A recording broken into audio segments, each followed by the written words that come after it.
A couple of years ago, I did a small piece of work for a haulage company down in Thurrock, near where I live here. And the managing director had had a business coach from the franchise that I trained in before he engaged me. And one day he showed me, opened his desk and showed me a pile of what I guess was between about 10 and 15 books on self-development, sales, business, all these things which a coach had given him and told him that he had to read in order to develop himself and to develop the knowledge and skills he needed.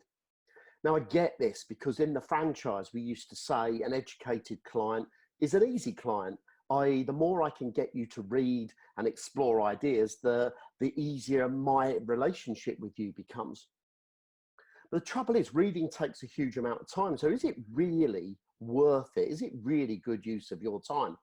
And actually, if you are going to read, what should you be reading? Because my experience of self-development books, and for that matter, most business books, they are all the subtly different flavors of the same shit. So once you've read one or two, you kind of then just pick up small nuances. So I think there's only two types of book you should read. Number one, you should read a book if it contains specific knowledge for a challenge or an issue or an opportunity that you are wrestling with right now.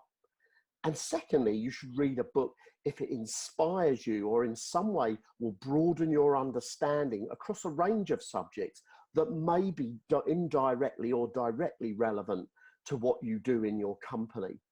So by way of an explanation, I'm going to, in all honesty, declare to you the last four books I've read. I've got them right here. So the one I'm currently reading, just finishing at the moment, is this one, Expert Secrets by Russell Brunson. And it's all about how to sell your expertise online, how to market it. And the reason I'm reading this book is because I'm launching an online product. So it kind of makes sense to work through with an expert how to do that. So that's book number one.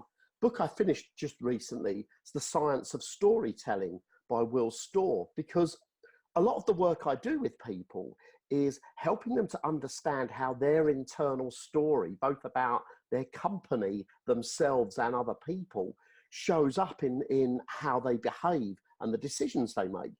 Now, useful for me, great learnings for me, but probably not one I would recommend to other people to read unless they were interested specifically in how I do what I do. The third book I read just after Christmas is Jason Fox, Battle Scars.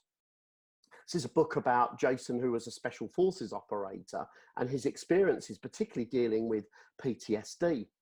And one of the things I find interesting when I read books these days is I get inspiration and insight from books when I read about things that are outside of my normal sphere of kind of expertise. So if I read a business book, I might pick up a few snippets. I read something like this and I get an insight which helps me in doing what I do. So I always recommend to read books that you're inspired to read. And finally, because in the spirit of honesty, this book has been sat in my bathroom for ages, and when I'm going to the toilet, I often have a flick through the Viz book. So here's the thing, don't read books just because someone's told you that's what it means to be successful. Read books with intention, either to develop a skill that you need to use now, not next year or possibly in 5 years, right now, or read books that will help you insightfully see a bigger picture and maybe in that learn something about yourself.